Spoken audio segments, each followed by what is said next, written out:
Bien, continuamos entonces con los estudios de esta tarde de las doctrinas y hacemos entonces con la siguiente pregunta, el catecismo mayor. Estábamos viendo la última vez acerca de la justificación, la santificación por separado y después la diferencia entre ambas, entre la justificación y la santificación. Y bien, pues en esta pregunta se sigue un poco tratando acerca de la santificación. Es la pregunta 78 que dice de qué proviene lo imperfecto de la santificación de los creyentes. Está pues enseñando acerca de la imperfección de esta santificación de los creyentes.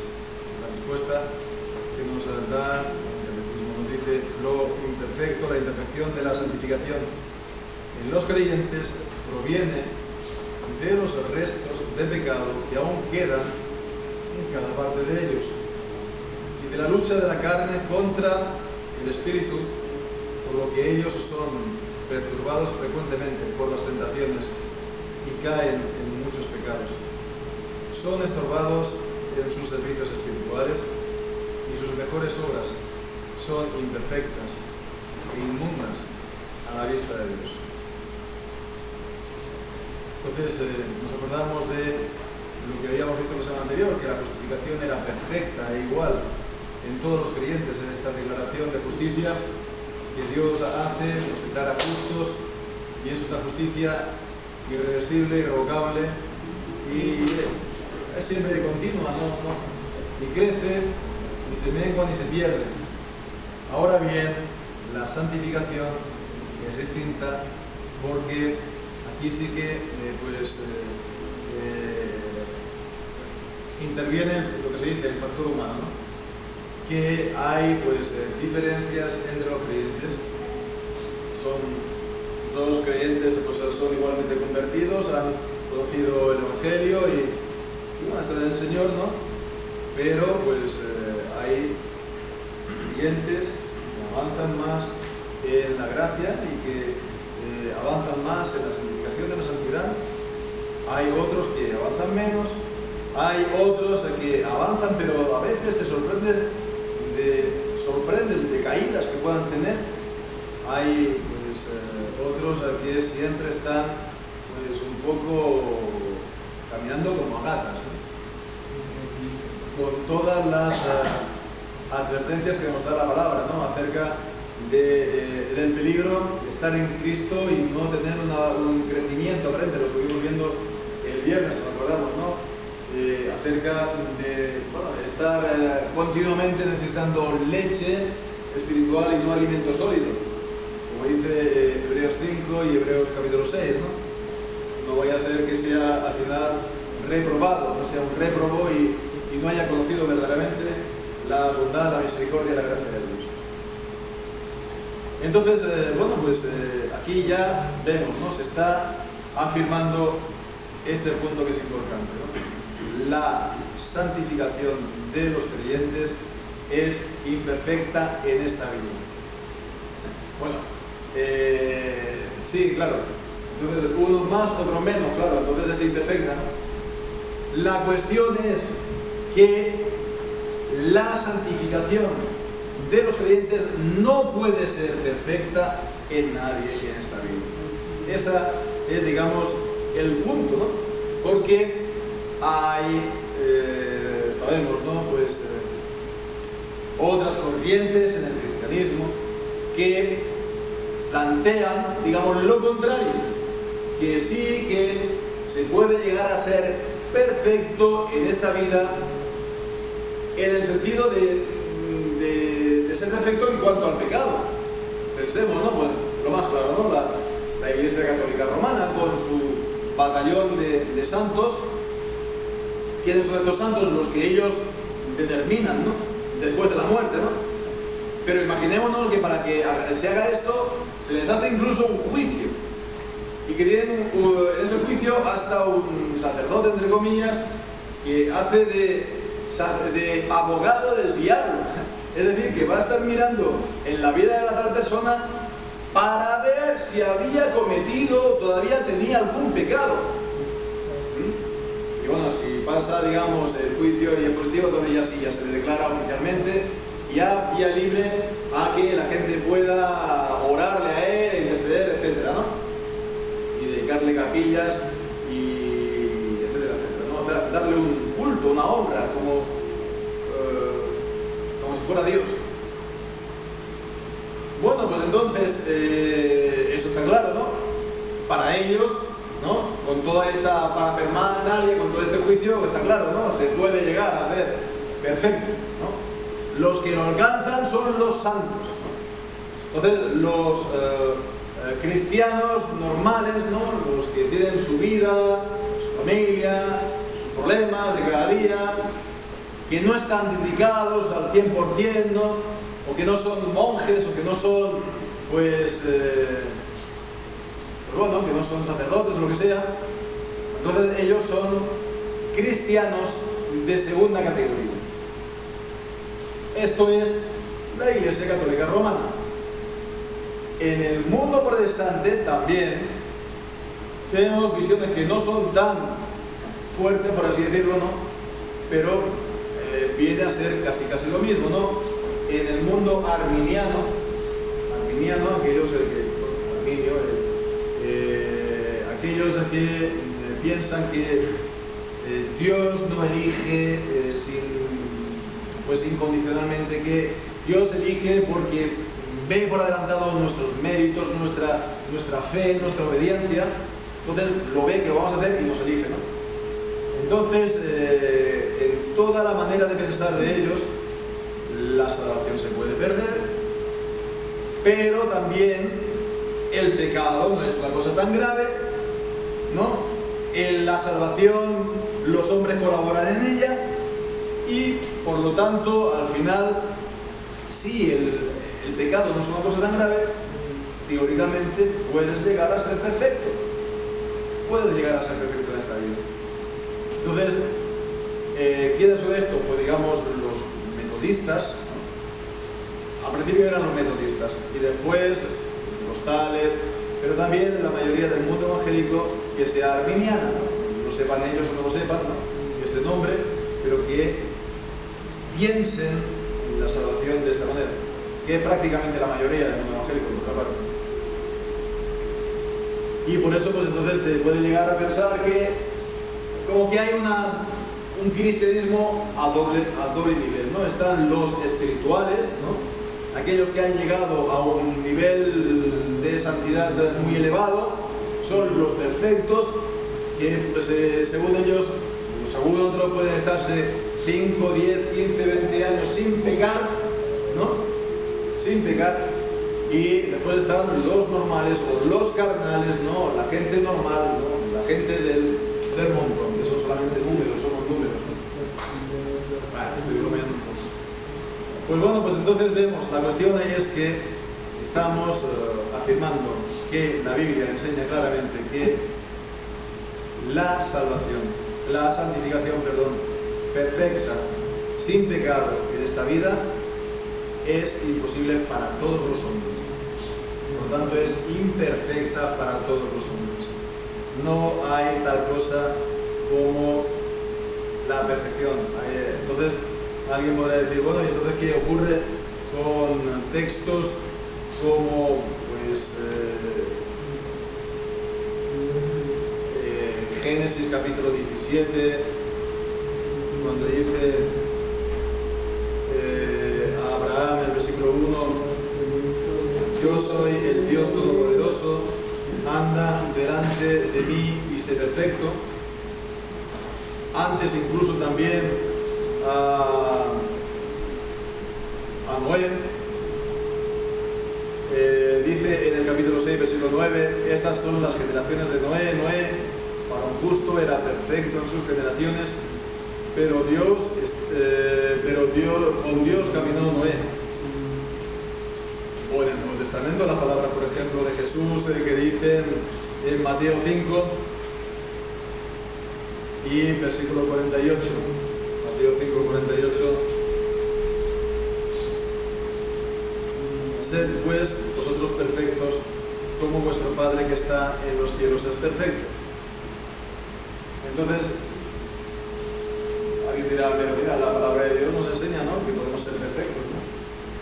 Entonces, bueno, yo no digo nada en cuanto a la manera de traducir. Para mí está bien, ¿no?, siempre y cuando se traduzca siempre de la misma manera esta palabra o este conjunto de palabras, porque de esa manera se ve en todos los pasajes, digamos, el matiz que pueda tener una palabra. Y bueno, está claro que, por ejemplo, en el caso de Abraham, la perfección es la idea de la integridad, ¿no?, como también Job, y ahora que también Job lo dice, es la idea de estar con un corazón sin fisuras o sin división para con el Señor, ¿no? Job, en el capítulo 1 también, dice que hubo en la tierra de Uz un varón llamado Job, y este hombre era perfecto y recto, temeroso de Dios y apartado de mal. Entonces, la idea de la perfección, ya digo, es más bien la idea de la integridad, la idea de ser completamente, un corazón completamente del Señor. Siempre, como vamos a ver, queda restos de pecado en nosotros, pero que no se está sirviendo a dos señores a la misma vez, a Dios y a las riquezas, o a Dios o cualquier otra cosa. Tiene un corazón que la raíz de su corazón es para el Señor, y digamos, toda la dirección de su vida es para el Señor, con sus fallos, con sus problemas, con sus luchas, pero es para el Señor. Después, en cuanto a la idea de la perfección en el Nuevo Testamento, a veces es la idea también en los pasajes, ¿no?, de la madurez, y a veces es así como se traduce directamente en la Reina Valera. Por ejemplo, en el capítulo que estuvimos viendo, en 1 Corintios capítulo 1, capítulo 3, 1 Corintios capítulo 3, está hablando también allí de los perfectos, y la idea es de los perfectos en contraste con los niños, ¿no? Dice, de manera que yo, hermanos, versículo 1, no pude hablaros como espirituales, sino como carnales, como niños en Cristo. Os di a beber leche y no vianda, porque aún no eres capaces, ni sois capaces todavía, porque aún sois carnales, pues habiendo entre vosotros celos, contiendas y disensiones, no sois carnales y andáis como hombres.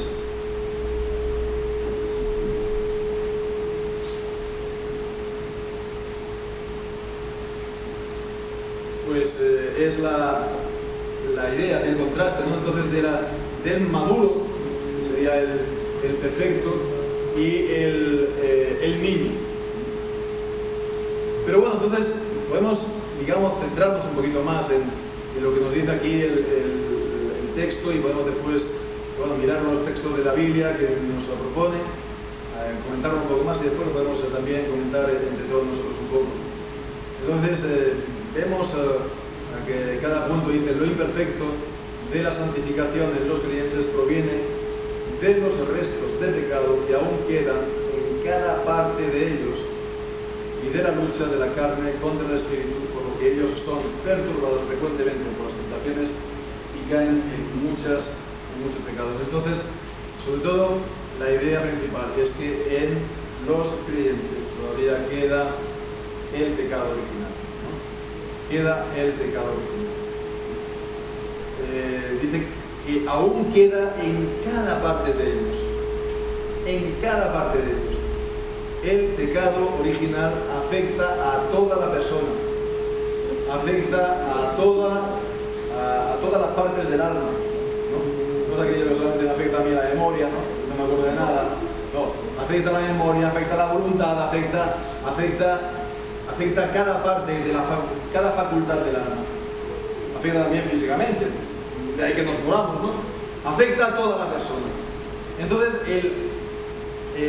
vemos, es una visión del pecado original mucho más profunda, ¿no?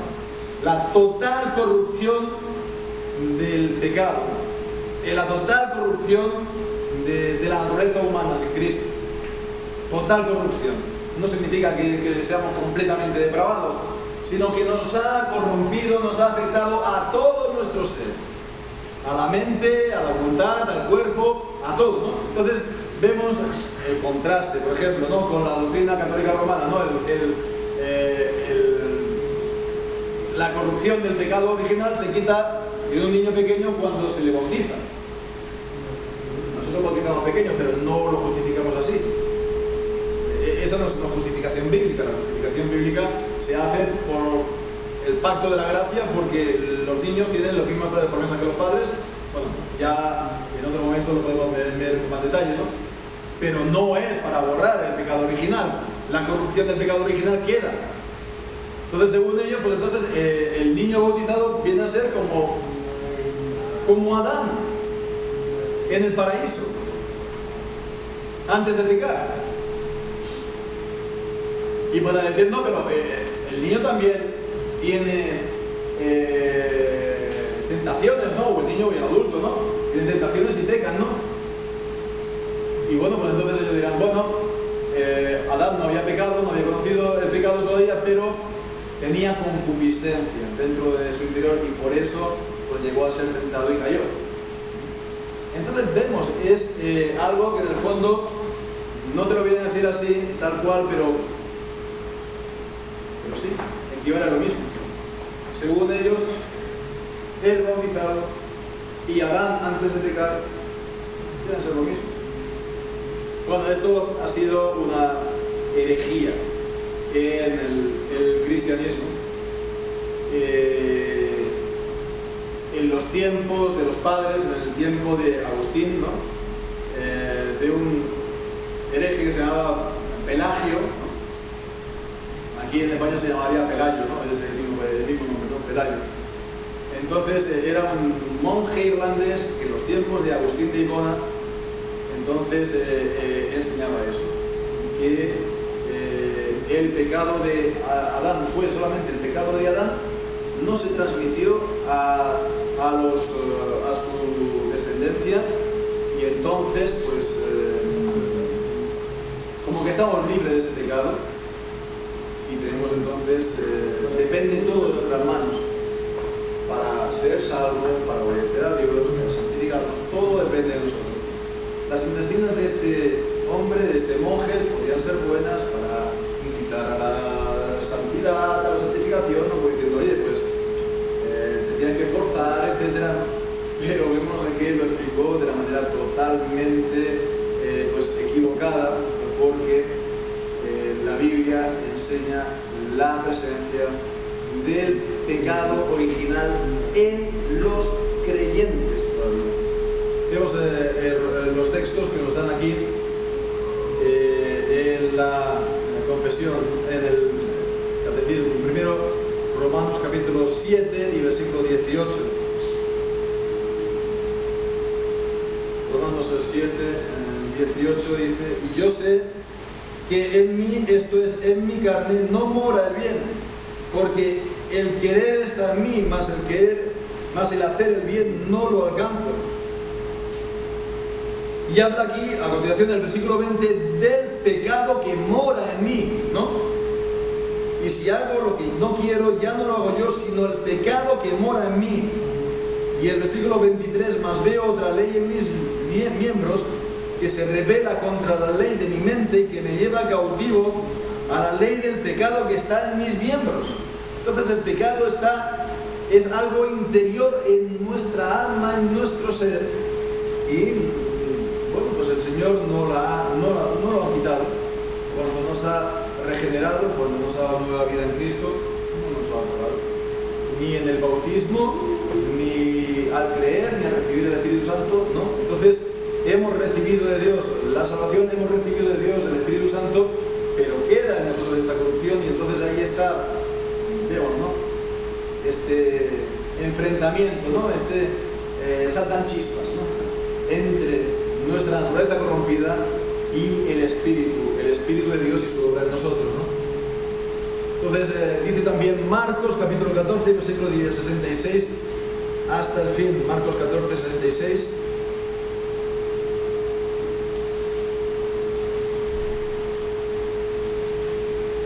Y es, bueno, un ejemplo. Nos está aquí hablando del ejemplo de Pedro al negar a Cristo.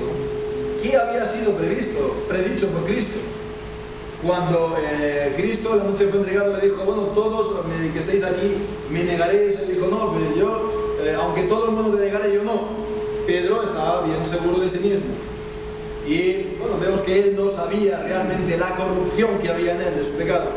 Dice, y estando Pedro abajo en el patio, vio a una de las criadas del sumo sacerdote, y cuando vio a Pedro que se calentaba mirándolo, dijo, tú también estabas con Jesús el Nazareno. Pero él lo negó diciendo, no lo conozco, ni sé lo que dices. Y salió fuera, a la entrada y cantó el gallo. Y así pues, hasta las 3 veces. Él negó hasta 3 veces, pues simplemente por una simple criadilla que le decía, no, tú también eres de ellos. Pues para que veamos que hasta la persona más, hasta el cristiano más fuerte, en principio, puede llegar también a caer. Fue el caso de Pedro. También en Gálatas capítulo 2, versículos 11 y 12. Otra vez Pedro.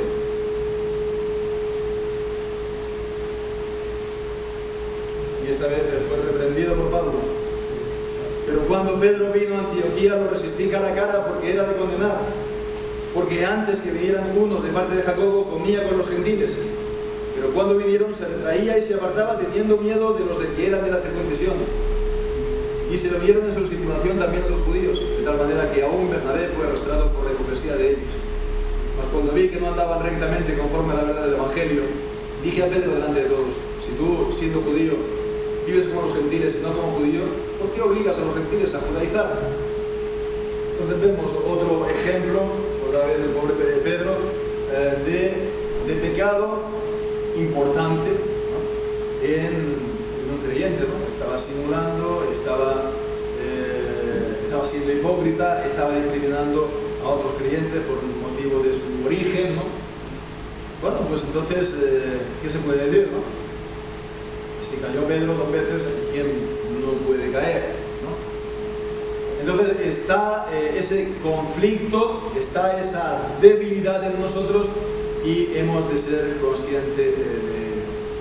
Bien, pues después continúa diciendo que los creyentes de esta manera son estorbados en sus servicios espirituales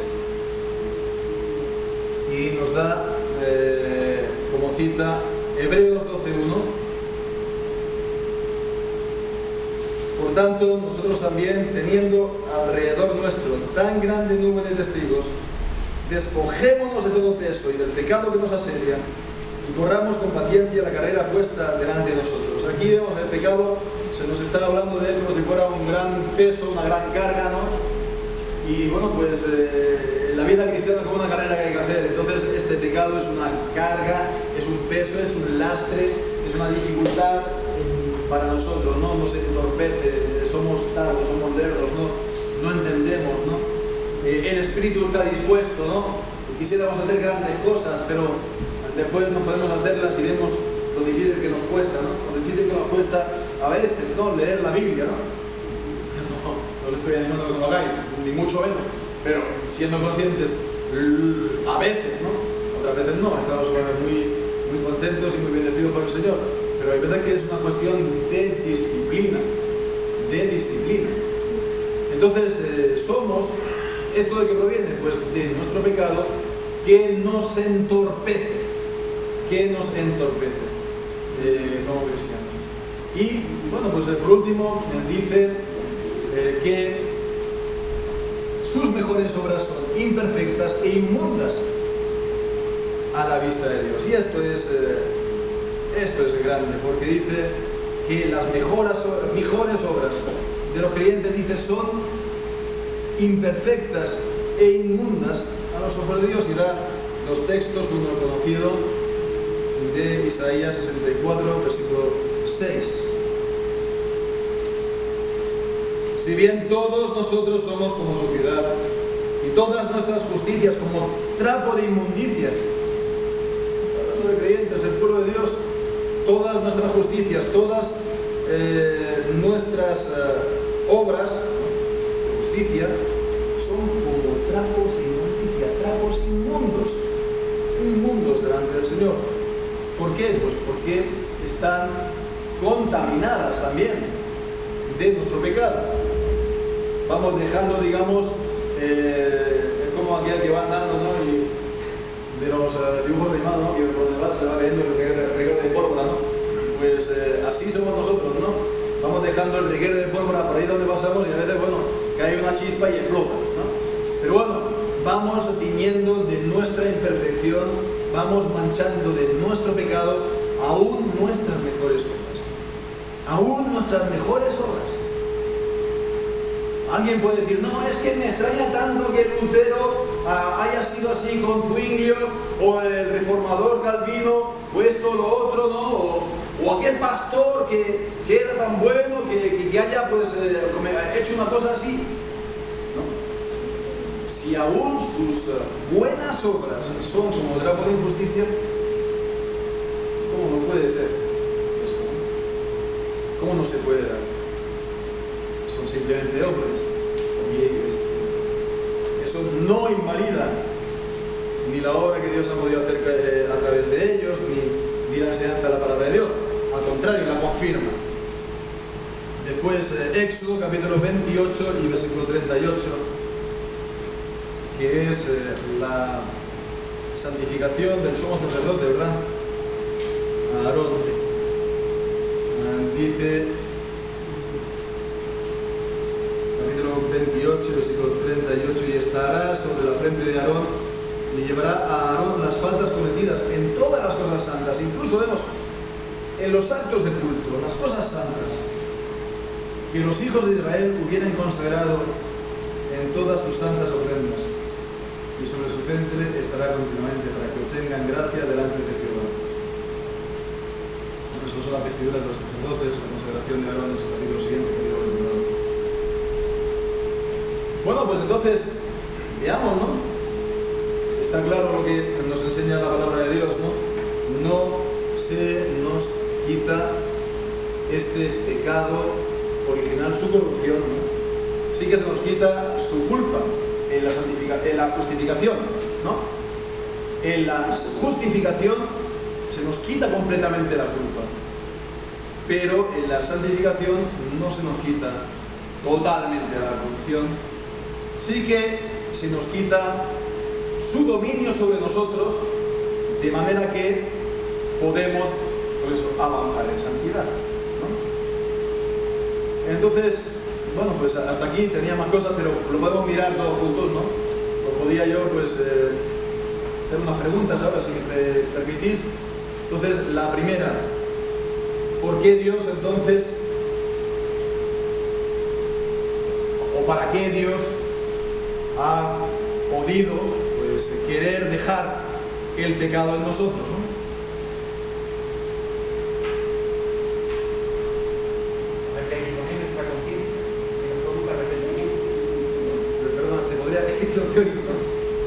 Para que sea como un aguijón en nuestra conciencia y conduzca a nosotros al arrepentimiento. Así es. De nuestros pecados también antes de la conversión. De nuestros pecados de antes de la conversión. Una pregunta. Vamos a ver. Lo voy a preguntar de otra manera. Si nuestra santificación fuera perfecta, ¿nos acordaríamos nosotros de nuestros pecados pasados? ¿Los santos que están en el cielo se acuerdan de sus pecados? No, porque son los espíritus de los justos hechos perfectos.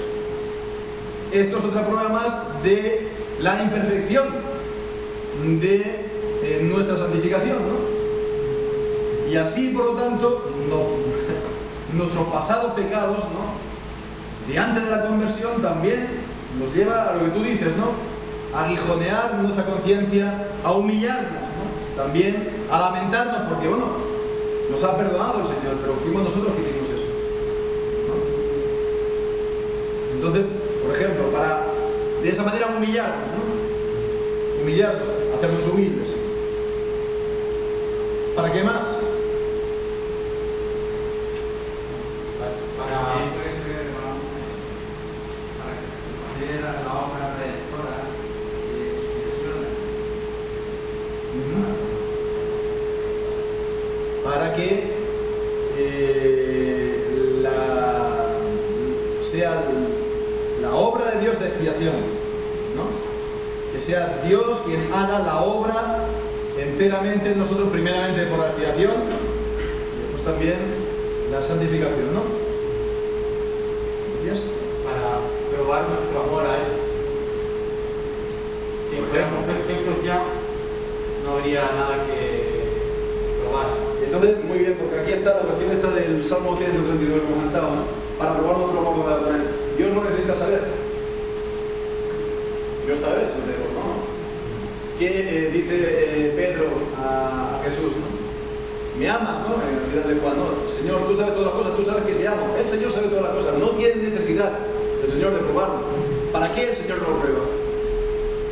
Para que lo sepamos nosotros. Para que sepamos nosotros hasta cuánto lo amamos y hasta qué necesitamos hacer, ¿no? Y avanzar, ¿no?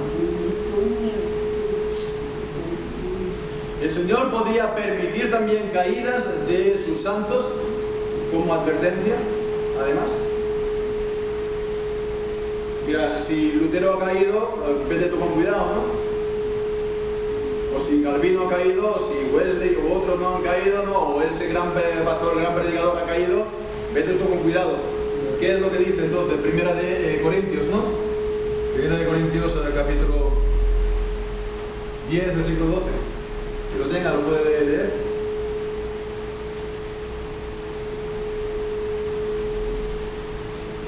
Así que el que piensa estar firme, mire que no caiga.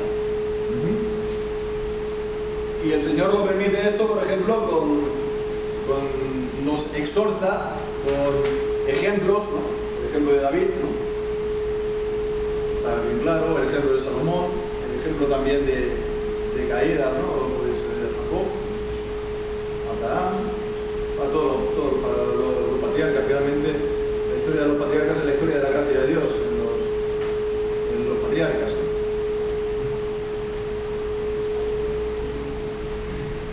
Bien.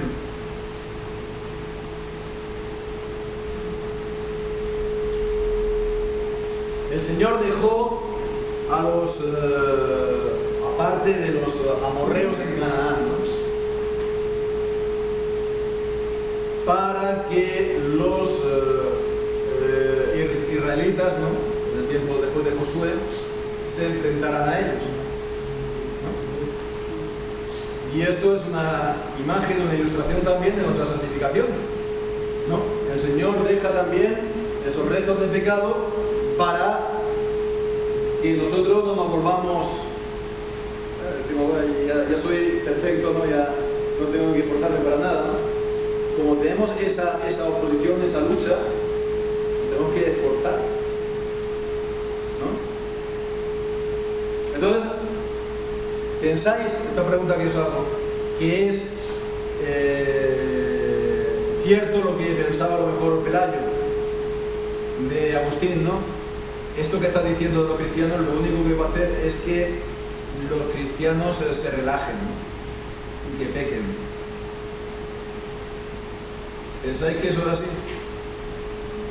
¿Por qué? No.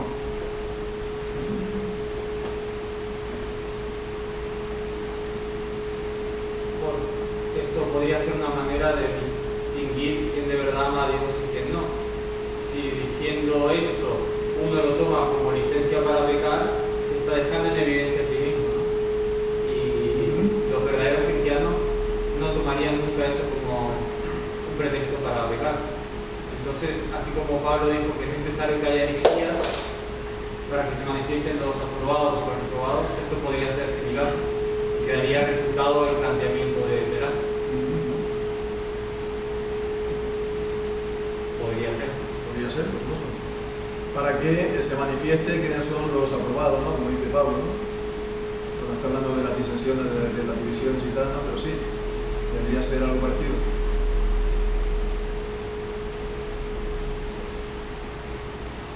Aquí está la manera de ver la manera de ver de ellos, es decir, bueno, si tú dices que somos tan malos y estamos tan corrompidos, pues entonces eso te va a animar a pecar, ¿no?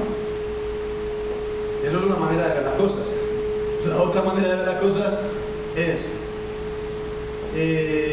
Dios te dice que tú eres así, ¿no? Que tú tienes ese problema contigo mismo que se llama tu pecado. Entonces, ¿para qué te lo dice Dios? Para que estés prevenido, para que veas que ahí hay un problema, para que veas que hay posibilidad de caer, para que, como dice Jesús entonces, verás llorar para que no caigas en tentación, ¿no? Para que estéis velando y para que estéis orando, para que toméis todas las precauciones en contra del pecado, ¿no? Si uno tiene entonces el débil de comer unos bollitos, pues no pases por delante de la puerta de la pastelería, ¿no? Entonces no te pongas en situación de riesgo, no te pongas en situación de caída, ¿no? Entonces es también una manera que el Señor nos enseña, ¿no? También precisamente a que estemos activos. Y si hay un problema, de nada sirve decir, no, mira, es que no hay ningún problema. Si yo estoy enfermo, por ejemplo, tengo un cáncer o cualquier otra cosa, que no, que estoy muy sano, ¿no? Pero si yo tuviera un problema así, ¿no? De nada sirve decir, no, es que yo estoy como un roble, yo estoy aquí. Negar el problema no es la solución. En todo caso, afrontarlo, vas al médico, te hacen el tratamiento que se tenga que hacer, ¿no? Y puede haber alguna esperanza, ¿no? Pero negar las cosas, no, con eso no solucionan nada. Entonces es muy voluntarista, ¿sabes? Es como aquel que piensa que todo depende de sí, ¿no? Con el esfuerzo es su voluntad, ¿no? Y es la manera de pensar, ¿no? Un poco lo que hablábamos esta mañana. La manera de pensar de nuestra cultura es esa, el voluntarismo. Tú si quieres puedes, ¿no? Tú eres un hombre, pero si tú quieres puedes llegar a ser una mujer y viceversa, ¿no? Es voluntarismo. Que puedes cambiar a voluntad, incluso lo que eres, ¿no?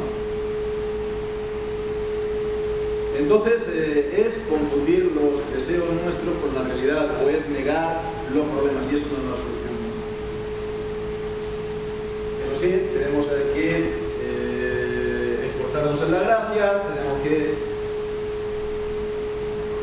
ocuparnos en la santificación, pero después conviene no olvidar esto.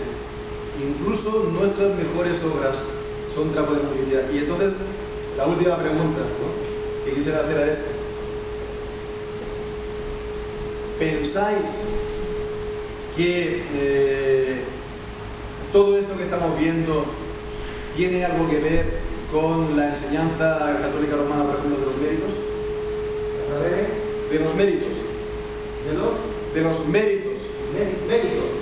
Los méritos. El mérito.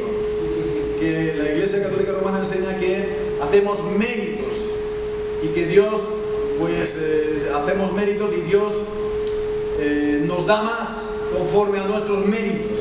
Bueno,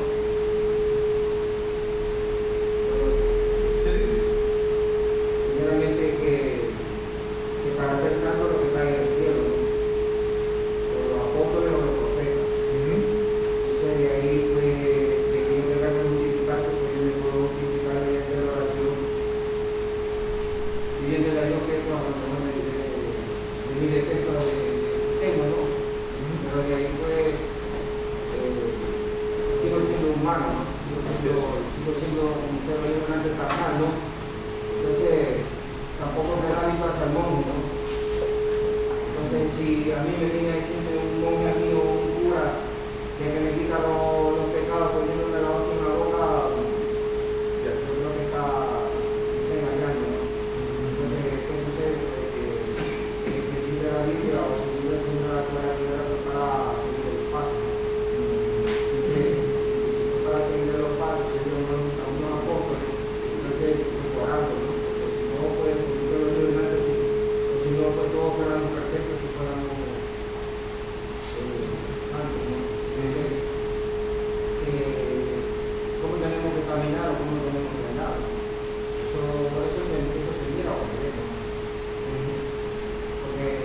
aquí mismo lo dice, ¿no? Aquí en los romanos, ¿no? De 4 para adelante, ¿no? Lo dice, ¿no? De comportamiento del cristiano, eso de cortar con uno cara de un lado, no sirve de nada, ¿no? Porque dice la misma palabra que por lo que se conoce a la persona. Para justificarme, bueno, está pidiendo perdón a cada rato, un defecto como ser humano sería caso, ¿no? Has dicho una cosa, después vuelvo con el tema de los méritos, pero has dicho una cosa buena, ¿no? Si tenemos un problema, entonces, un escollo, una manera de ser, ¿no? Bueno, estamos aquí, pues, lo que has dicho, ¿no? Pidiendo perdón, ¿no? A cada rato, pues, por este problema, por este fallo, por este pecado nuestro, ¿no? Entonces, bueno, evidentemente, esta enseñanza que hemos visto, lo que nos llama también es a que nos pongamos manos a la obra con la ayuda y con la gracia de Dios, ¿no? No a decir, no, mira, pues la nación, no, yo soy así, ¿no? Yo soy rebelde porque el mundo me ha hecho así o porque yo soy así y nadie me puede cambiar, lo he intentado a veces, ¿no? Entonces, hemos también, entonces, de intentar, por supuesto, pidiendo el perdón del Señor y acogiéndonos a su gracia, pero esforzarnos en la gracia, ¿no? Todo esto que estamos viendo no es, digamos, una excusa para nosotros, ¿no? Para que sigamos siempre de esta manera, ¿no? Y bueno, pues lo que decíamos de los méritos, que evidentemente cuando no se ve todo esto que estamos viendo, la profundidad del pecado original que afecta a todo lo que hacemos y que afecta incluso nuestras obras de justicia, nuestras mejores obras de servicio al Señor, pues nuestras obras son algo que realmente Dios tiene que recompensar como si fuera casi un precio, ¿no? Que damos lo que ellas cuestan, ¿no? Lo que ellas valen, ¿no? No sé si me explico. De la otra manera, cómo nos afecta, cómo afectan nuestras mejores obras, Dios promete la bendición a la obediencia, ¿no? Pero esa bendición siempre será algo de gracia. No es que nosotros pagamos, por así decirlo, la bendición, la podamos comprar con nuestras obediencias, ¿no? Nuestras indulgencias, lo que sea. No podemos nosotros, ¿no? Pero el Señor ha prometido entonces que nuestras obras el Señor las va a premiar. Bien, pues también esto vemos que afecta y bueno, pues que el Señor entonces nos ayude a estar luchando, ¿no? Con la ayuda del Señor en esta santificación y que crezcamos todo lo que podamos cada uno de nosotros.